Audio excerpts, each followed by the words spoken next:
There we go. We can start Um, our podcast because Michelle has her background ready. Michelle has her lipstick.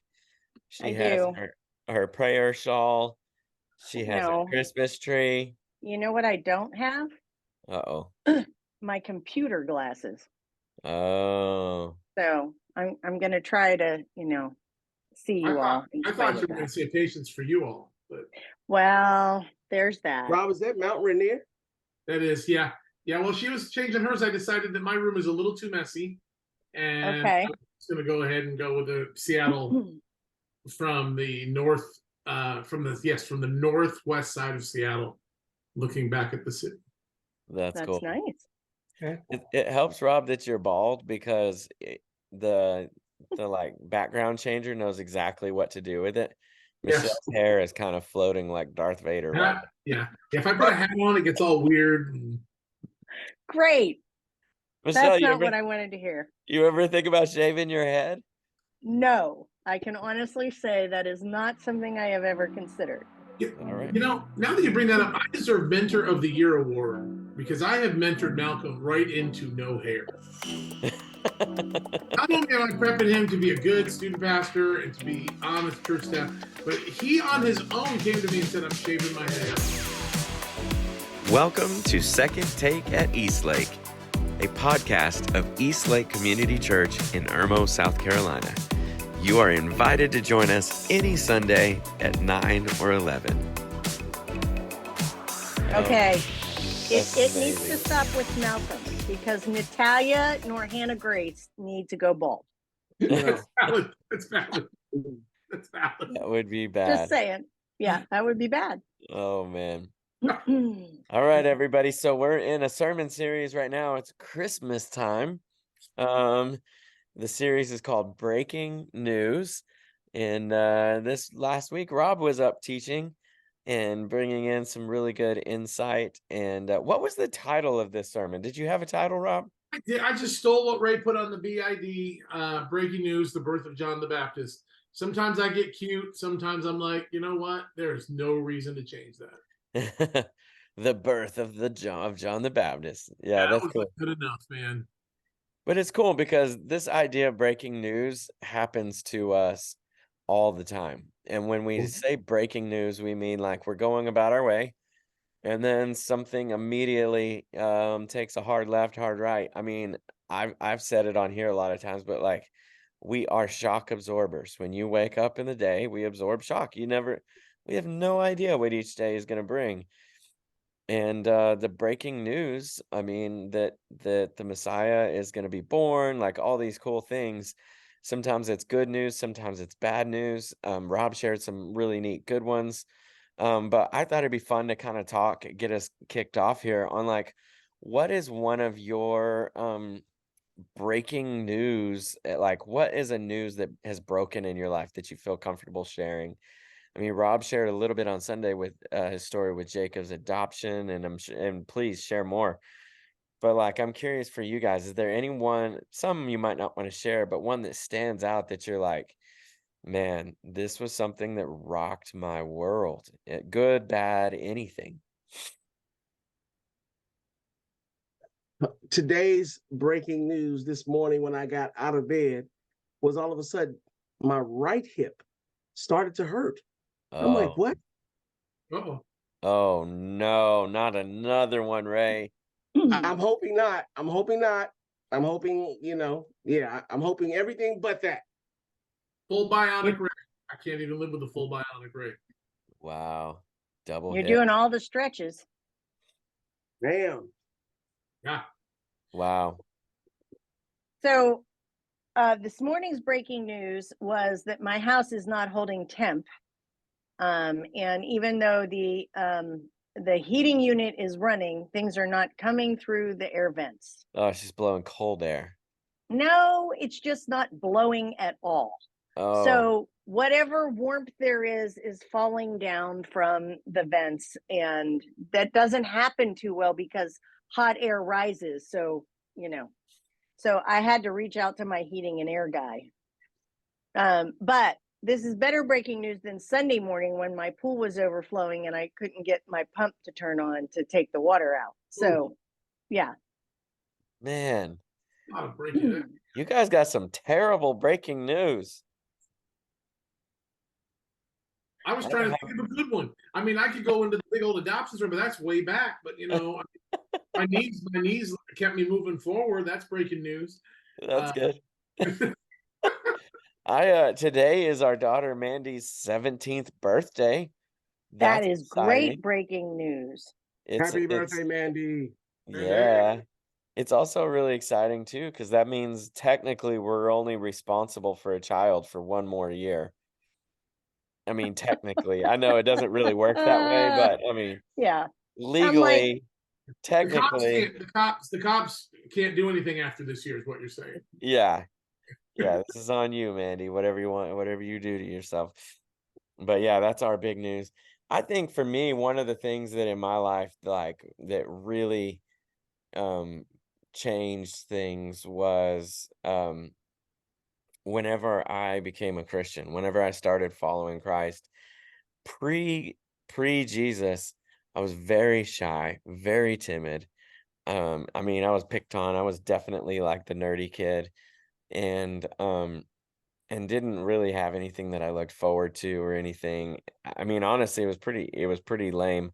And I met Christ, and the biggest part of that was that I also met Christ followers, and I started to have friends in a youth group. I started to have mentors in my life, disciple makers, and it literally changed the trajectory of my life. Um, Mm-hmm. the way, and somebody invited me to a summer camp, and that was really the first introduction I had into stuff like that. Although I grew up in the church, that was like my first introduction into like church community, I'll say. Mm-hmm. Also. So that was like, I don't know that that's breaking news, but that was like a pivotal change for me that still to this day, that was a big one. I'm going positive because Ray and Michelle both went negative. So um, you know, also, by the way, did you know you can Google what is today's good news? I've Googled that a few times. You guys should check that out. What is the good news today? Instead of like looking up the news, Google what today's good news is. So very cool There's stuff. a whole news site that's all good news. I saw that. I love It's it. amazing. I'm That's gonna really good. bookmark that stuff. Hmm. Very cool. Well, because Yeah. Phil, you bring up a point. I mean, it's kind of funny to me that it's hard for us to figure out what the breaking news is. We're all locked up right now, Uh-huh. and it's because by its nature, breaking news is surprising. And Yeah. so there can literally be days. This is something that I was thinking of as I was preparing my message. There can literally be days where there's no big thing to break, no big news. God doesn't, break in and give you some big aha moment every single day of your life. Yeah. But the news is slowly breaking around us, even in the silence. That was the point of the adoption story that I shared, is that unbeknownst to us, in the state of Maryland, hundreds of miles away from where we were sitting, there was a mother contemplating us as the parents of her child. And we didn't know. All we knew was we were in an adoption process, and that we expected something was always happening, but we never Yeah. knew the details of it, except for when we did. And usually that was like months of kind of conversations and figuring it out. Yeah. And the cool thing is the way God was always working in that 6 months of quote unquote silence. And then all of a sudden on the 6th of December, God announced it to Yep. us. And for me, as I think about that, it's not surprising that sometimes it's hard to put our fingers on today, this big thing happened. Yeah. Because God is so at work in the background. Yeah. I hadn't even thought of that when we were in teaching team, kind of talking about this a little bit, but the reality is sometimes the breaking news is that there is no news. Mm-hmm. Amen. Sometimes it's just that your heater comes on. Yeah. Yeah, the breaking news is the car worked today and Your car started. I got back to the office this afternoon and I said to Monica and Sue, so has anything really exciting happened since I was gone? Yeah. They're like, nope, pretty boring. I'm like, boring is good. Boring is good. Really okay. that thing. I think this time of year, everything speeds up and slows down equally. So it's not that we're just sitting at home doing nothing. but we're also busy doing things that there's not a lot of time for meetings or whatever. Everybody's kind of handling themselves and they have their own races they're running. It feels that way to me, at least. Mm. Yeah. Correct. Yeah. Interesting. Very, Well, very are you guys just completely off the subject? I meant to ask this first. Maybe I'll edit it in.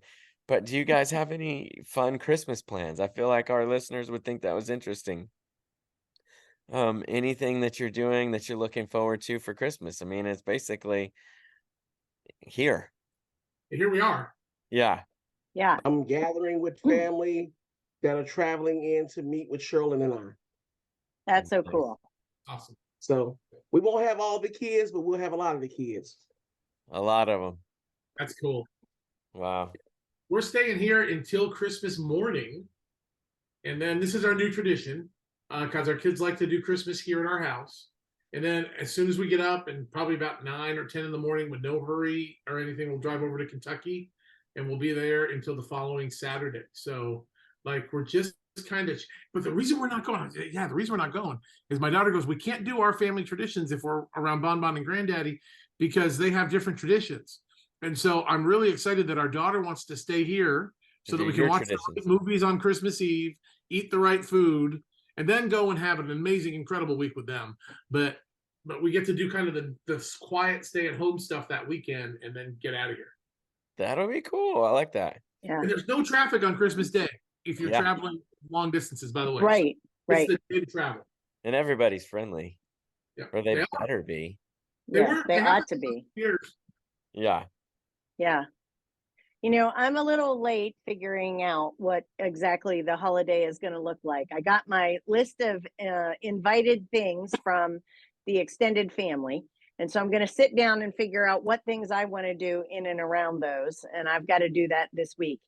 It's just been a very full couple of weeks. And I was sick twice since Thanksgiving since Thanksgiving week. So that slowed me down a little bit on my normal things. Yeah. But Christmas itself is going to be fairly quiet because my family was in for Thanksgiving and they're going to Michigan at my sister's. So I know we'll FaceTime them up there and get to see them and my nieces. But we will stay here. And so it's really okay. Once I'm prepared for the fact that it's going to be a little bit quiet, then I plan things that make that quiet time special. So it will be a quiet, reflective Christmas. I hope to build lots of fires. I might have to with the heating problem I'm having. So you might live to build fires. Yeah. Yeah. Build some Philip, fire. yeah, if I run out of firewood, I'm coming to see you. Yeah, I have a lot, a whole lot. Yeah. And if not, we'll just chop a tree down, make it happen. Okay. Yeah. That's funny you say that because our plan, my big goal, like I know my favorite part of the Christmas break is just keeping the fireplace going. It's usually Yeah. cold enough. Now watch it be hot, and that's okay if it is, but it's literally just my one job is to keep the fireplace going from morning until night and do a little cooking or whatever we do in between. We play games, do puzzles, little You Catan. DoorDash, you DoorDash Bazookies. DoorDash Pizookies. Pizookie. That's what you're gonna do. We'll do that. We'll DoorDash some Pizookies, but it's like, Salted caramel Bazookies. oh my gosh, don't get me started. I need dessert now. Breaking I news. cannot do dessert at lunchtime ever. Don't ever let me eat dessert at lunch again. It ruins my whole day because then I get sleepy. I crash. Oh, okay. I'm dead. It drops me. I can only have dessert at dinner and then I'll crash and go to bed for the night. But anyways, that's cool. So yeah, so there's no crazy breaking news yet this Christmas season from any of you guys. Nobody's pregnant or anything. Perfect. Well, y'all can't get pregnant, and technically neither can I. Well, neither could Look Zechariah. at that. So We have something in common. Yeah, Zechariah and Elizabeth couldn't get pregnant either. And we just did Yeah, two- well, they were at least we married. just did And, 2 weeks on their pregnancy. So yeah, you did. Yeah, we're done with that. I'm moving on this week. oh man, Michelle could be with child. Anyways, okay. No, don't say that out loud. Do you know that's how rumors get started? Oh my goodness. Oh my goodness. I'm just glad I get to pick on Michelle a little bit because her mom might that way See, Michelle knows that I love her because I do pick on her every once in a while. As Yeah. long as it's a healthy picking on it, you know. Well, and my mom's been worried that She's been everything worried was because I haven't okay. been picking on you. Yeah, Okay, well, she's let her know. worried everything's okay in your world. Tell her to tune in. Everything's all right. We're back friends again. Yeah. So Ah, one of the things that was really funny, not funny, sorry, that was funny what I just said, but it was interesting to me, Rob, when you were teaching, because I never really thought of this, but after Zechariah has been struck mute, um, for basically a lack of faith or questioning God, or however we want to say that. Um, and then when John is born, he can speak again, right? Well, mhm. he can speak again after he's faithful, because he had another moment where he could have screwed it up. Where when Elizabeth, who had also, we skipped this, had also been visited by, also had some premonition, had been told information as well, said his name is John. That's right. Um, actually Ray covered that. So that kind of came out of Ray's in between times between Ray and me. Um, she said his name is John. If Zechariah had decided to write a different name down, he'd be quiet all the way to the end of his life, because because God would have been like, man, you just aren't getting it. But it's cool because as soon as he was faithful, as soon as he followed through and took the step, God immediately opened his mouth. And I love what he did with it. Instead of complaining about the last 9 months, Which is what we would have done. God for his faithfulness. Yeah, say that again in case I cut you off. Instead of complaining about the last 9 months of silence, which I'll say more on that later if I want a funny thing on that, but he immediately began to praise God. Yep. And when I don't get my way, I don't know that I immediately praise God every time God shows up after that. Mm-hmm. Want to, but I probably don't. Yeah, Mm, same. I don't think I would either. I feel like if I had been mute and then all of a sudden I can speak, my first words would be, I mean, who knows? But yeah, it is interesting. Yeah. Yeah, it's almost like he had enough time to reflect, and by the time he could speak, his thoughts and priorities were where they needed to be.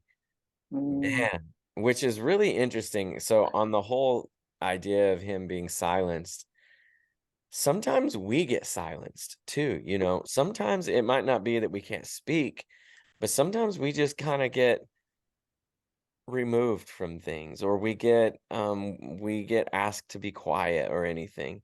How does that play out? I mean, you guys notice that, or has that ever happened to you?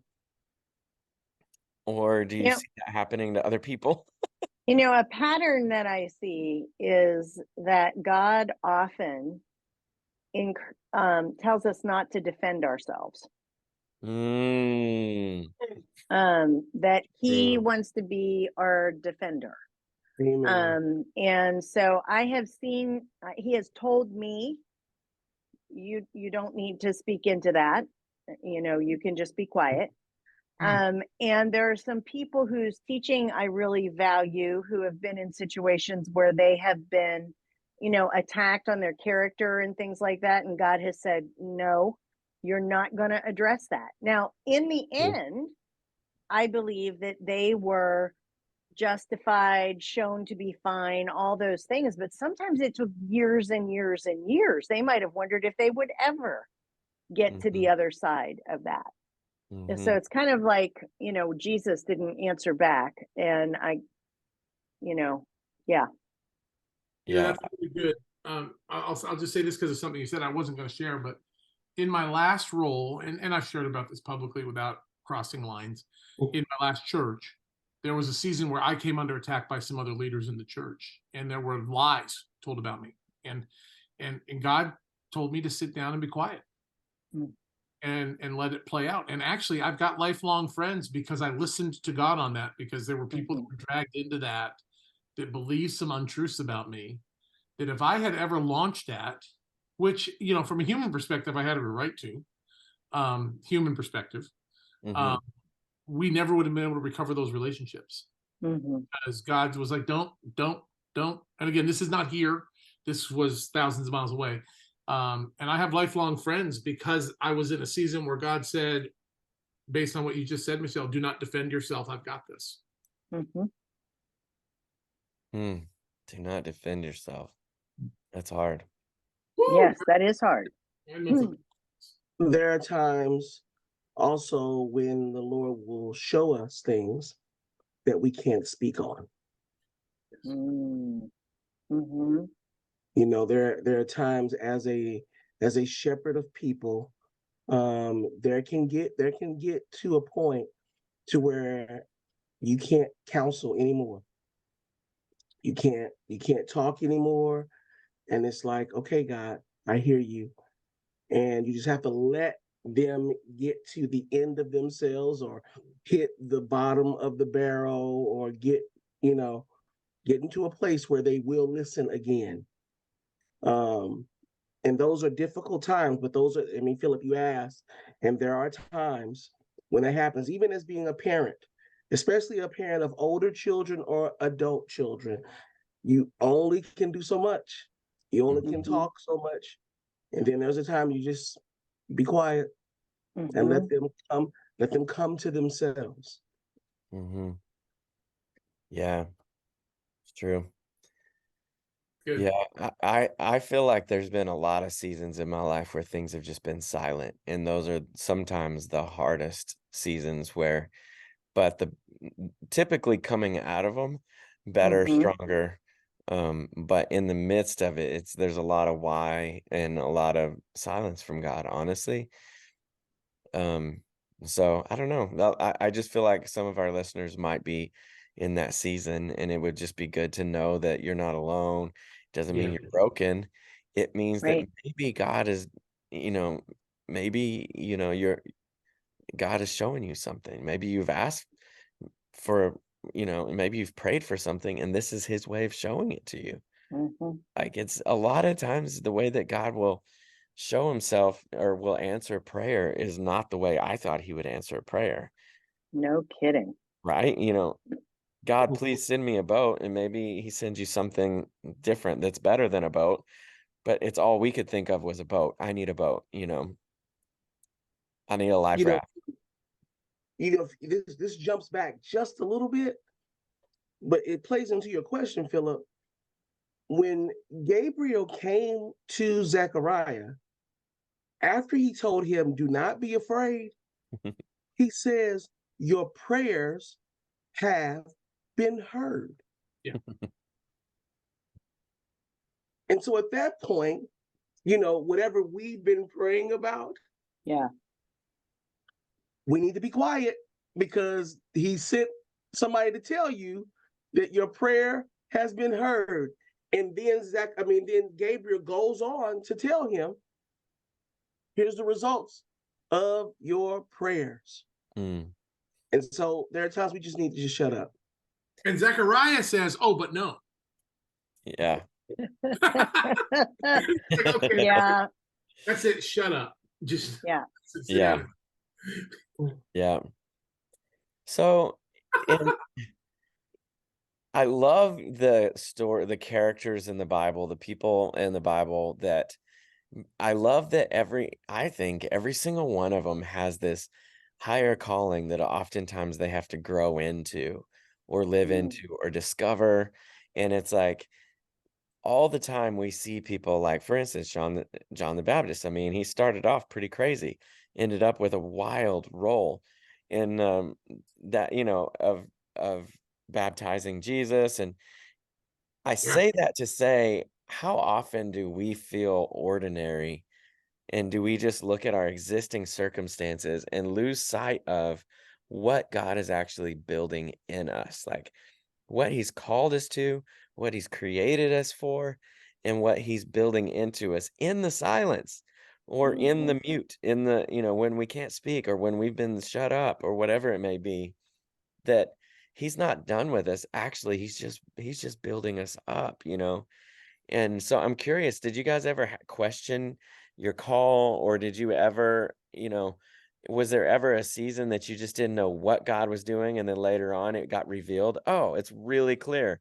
That's why God had me in that area of my life or whatever. can you relate to these people in the Bible? Yeah, mine is not about questioning my call. Mine's about questioning how God got my call right, but was messing up the story in my call. Let me explain that.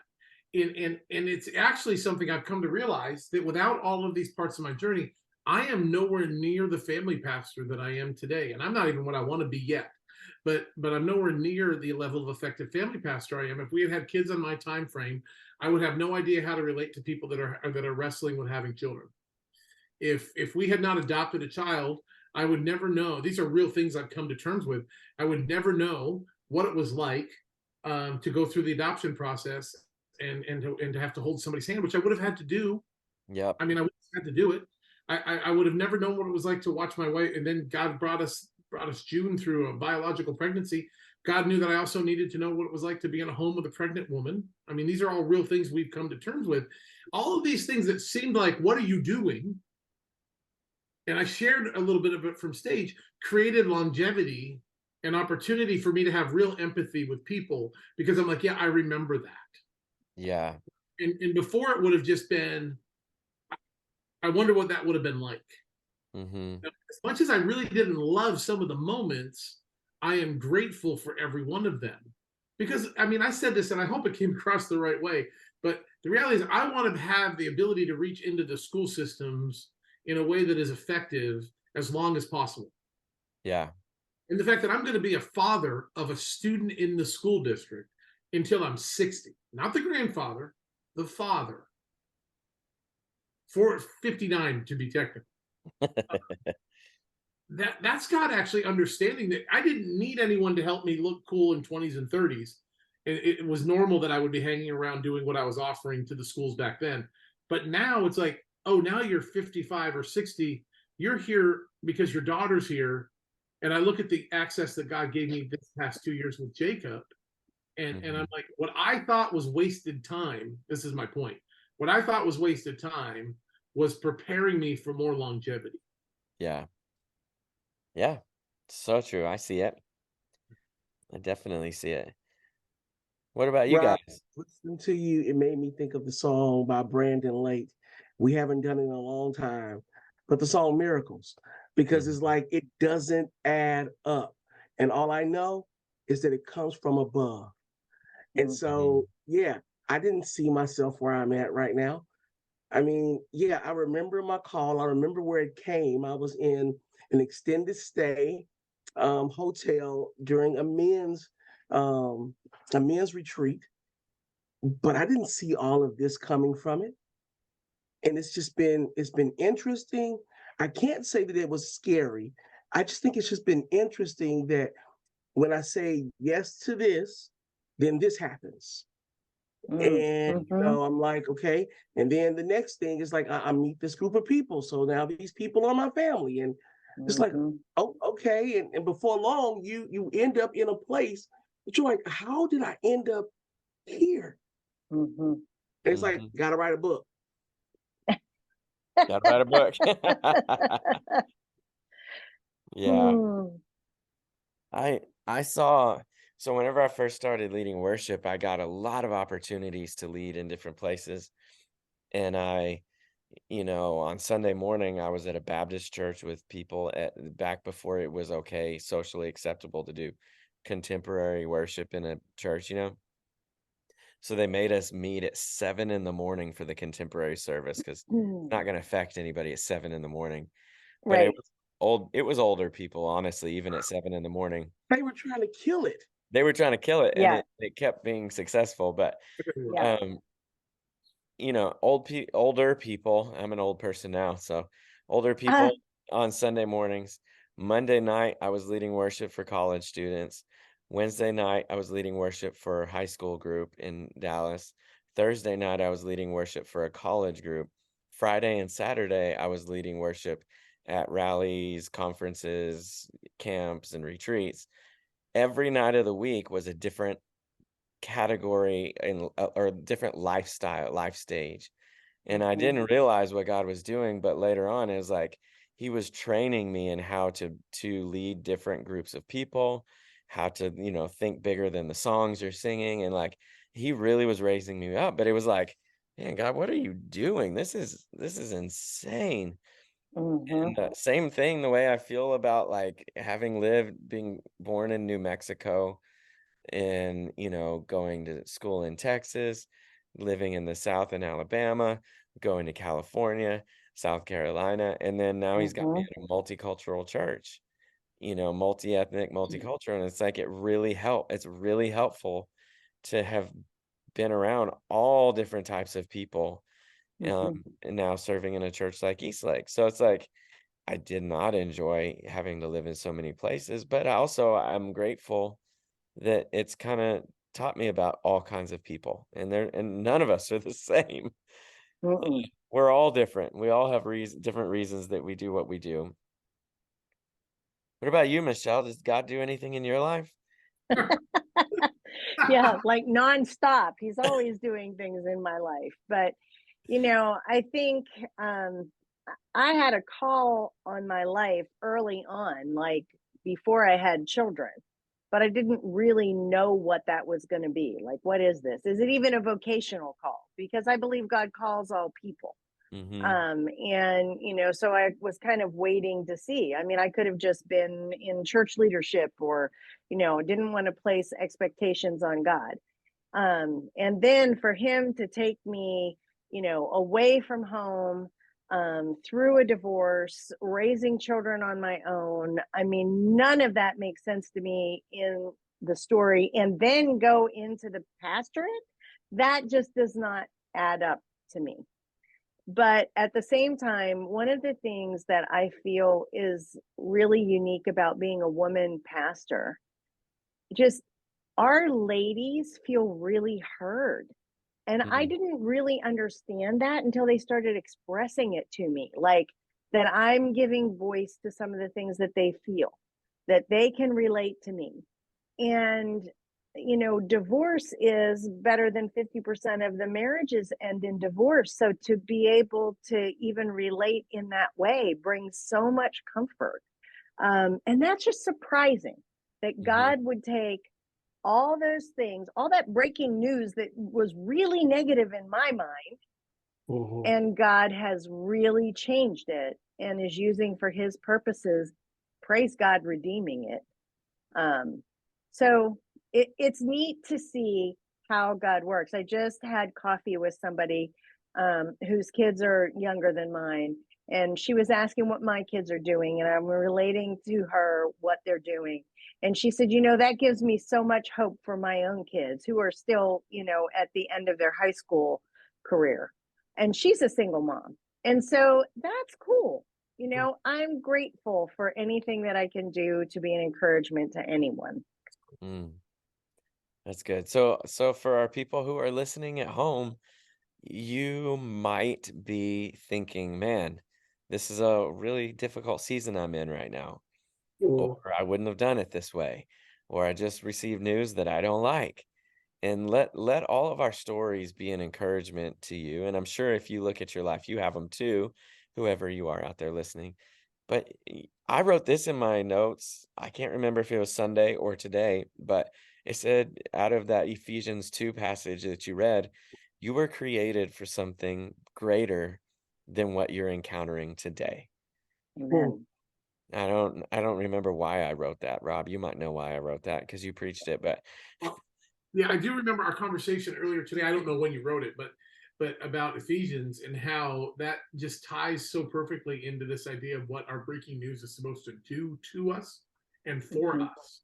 You know, yeah. things I love about this rhythm of these four messages. Well, five if we count. I don't know what we're doing with if we're going to use the same format in the end of the year one, where we break the news about what God is doing next. But we have to respond to it, and our response should be to understand our identity. And our identity is, especially a Christian. So I'm speaking to a Christian now. So if you're not a Christian, just understand that this identity is out there for you, but it is Mhm. not you. Even though you're loved by God, you step into this full identity of Ephesians 2:10 of being a masterpiece with a task to accomplish when you're in Christ. Because the book of Ephesians is written to a group of believers, and he's reminding them, you are God's masterpiece, created to do more than you could ever imagine. And it was created Mm. by who? Not by your hard work. It was Mhm. created by the creator that called you into that relationship with him. Yeah. So, but just hear me, that masterpiece is a work in progress. That Mhm. is going to be worked on through our trials and tribulations. That's going to be worked on and refined through all that we do Hmm. and experience. Yep. Yeah, it's the process of being sanctified, to being made more Christ-like. Right. And Yep. every day when we wake up, you can see the things that happen to you that you wouldn't prefer as, something to bring you down, or it can be building blocks in your Mhm. life. How am I going to react to this? How am I Mhm. going to, what is God trying to teach me through this tough situation, And difficult that's what conversation you have? is What's your that? you get to choose your response, and that's what you get to choose. Yeah. Mhm. Yeah. If Yeah. God chooses what He's got in store for you, you Yeah. choose how to respond to it. Mm. Yeah. When it ties into that idea of being shock absorbers and where we're going to go with how do we allow the circumstances of life to form us, and Yes. in our response makes all the difference in the world. Yeah. Mm. I don't Yeah, know. Go ahead, Ray. that thought behind us being shock absorbers is so true. I mean, you get up in the morning, you get prepared, and we all have a ritual, whether you start your pot of coffee or you wash your face or whatever you do, and then you leave the house, prepared for the Mhm. day, and then you run into traffic. Well, you got to absorb that shock, or else you're going to end up wherever you go having not dealt with that well. Or you get to the job and then you find out the internet's out. And so you got to absorb that. Or you find out that, you've been double booked, or somebody shows up, that you didn't account for, or the whole day, the whole day, we are being shaped into the image of Christ. And it really depends on how we absorb Mhm. whatever shocks come our way. Do we shoulder them, and do we end up finding ourselves feeling overloaded and depressed? Do we take them to the altar and leave them Mm. there, knowing that we only can do so much? We're only one person. Do we delegate well? I mean, it's a lot goes into the 24 hours of happenings that all of us deal with from day in and day out. Yeah. Mhm. Yeah. That's good. Yeah. So the goal is to see these things as opportunities and don't be shocked by them. And the thing that gives me hope, at least, is that I know that God is on my side. I know that He wants what's best for us. And so it's Mm-hmm. like, even though I might not like it, it's kind of like, but I've seen you, God, and you've never done anything that hasn't been good in my life. So I'm gonna just trust that this situation is gonna turn out good as well, and that you're gonna grow me through it. That's the beauty of being a Christian. We're shock absorbers Yeah. with Christ. We can absorb it because we know that Christ has the final, outcome, and he knows what he's doing. Even if he's allowing a hardship in our life, like Mhm. being mute, like Zechariah, but like whatever it is, like Christ wants the best for us. And so there's a hope in the midst of our absorbing shock. There's a hope in the midst of it's not a depressing day to wake up as a Christian and know that things are going to be tough. It's actually a hopeful day to know that things are going to be tough, but in spite of it, we're good. Like we're going Yeah. to be okay. And that That may really be, yeah, it might be why Paul said, count it all joy, Philip. count it all joy. That's Yes. what you were just describing. Yeah. Might be. Yeah, and it's okay. It's okay that my heater didn't turn on this morning. Like I haven't starved yet. I'm alive. I'm not, I'm not an ice cube. I'm gonna be okay. But God, Yep. what are you doing? I'm good. It's scarier when that heater doesn't turn on in Vermont in February. It happened to me. Yes, you can Good trust God, point. but it's a scary day. Yeah. Yeah. Yeah. Philip, are you saying that when we have difficulty or a challenge, that there's an opportunity for God to do something amazing? I'm just saying. I'm just saying. Yeah, and Michelle's have a like party. Michelle's day has so much opportunity today. You know what? I mean, like she could meet her future husband. Come, Oh, here we go. he could come fix the heater. Like here he comes. It's like Guy Fieri walking in the door. Like, would you like me to cook you some dinner and fix your heater?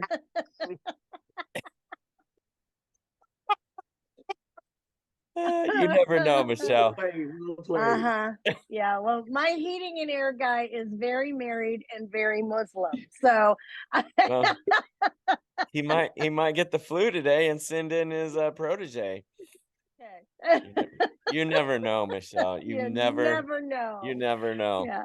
Yeah. Or the- Okay. Count it all joy. Yeah, yeah, Michelle. Yeah. That's Well, good. we're gonna have to wrap up the podcast a little bit earlier, but before we do, this is gonna take us a little bit of time. Let's talk about Christmas Eve services. When when are we doing these? What times are they? I don't know. I'm planning on coming. I'm gonna be there, but It's The Friday. Next Friday night, the Okay. 20 December 22nd at 6:30 p.m. Yep. That is the first one. Then, who knows? oh, right, that's right, Rob. Just one Friday night. Yeah. Then on Sunday, actual Christmas Eve, 9 a.m. and 11 a.m. Well, right, that's just like our regular Sunday services. Yes. So there's no need to get confused about anything. Well, are we Mhm. going to have a Sunday? Are we going to have a Christmas Eve night service? No. It's a Friday night.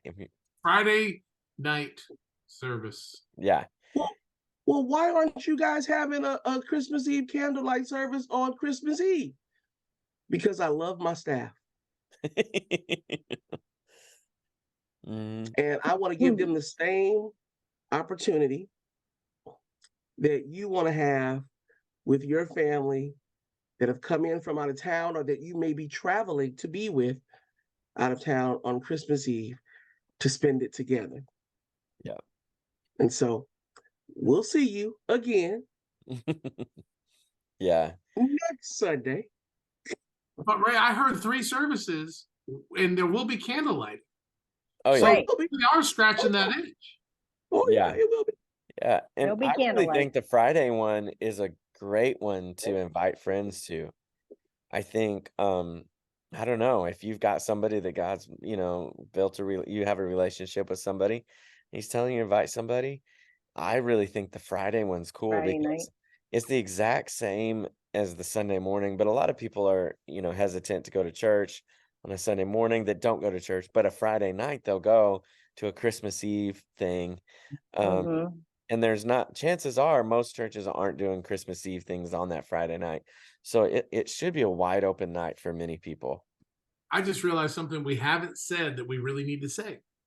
So What we need each to one say. of those 3 services will be full family inclusive, Yes. including our Sunday morning regular time, except for this has been our traditional Christmas Eve. So this is how we have done it in all of the time slots that we have Mhm. done our Christmas Eve themed services since I've been here, at least, where we will have for infant only, like the littlest ones will have a space where we can care for them for you, and your elementary kids, meaning for your pre-K all the way up, will be invited to join us in the service, and it'll be a service with that in mind. It's a different length, different energy. Mhm. Hmm. So if they're wearing a pamper or a pull-up, they can pull up in the family wing. Absolutely, you can keep them too. By the way, it's your choice, but we wanted to provide that service for people for that. So I That's realized good. we have not said that. We want to make sure we say that a lot too. Hmm. That's good. So that's Christmas Eve, and so that's the deal. I guess with that said, we will sign off and see you guys on Sunday. Everybody, have a great one, okay? Ooh. See you Sunday.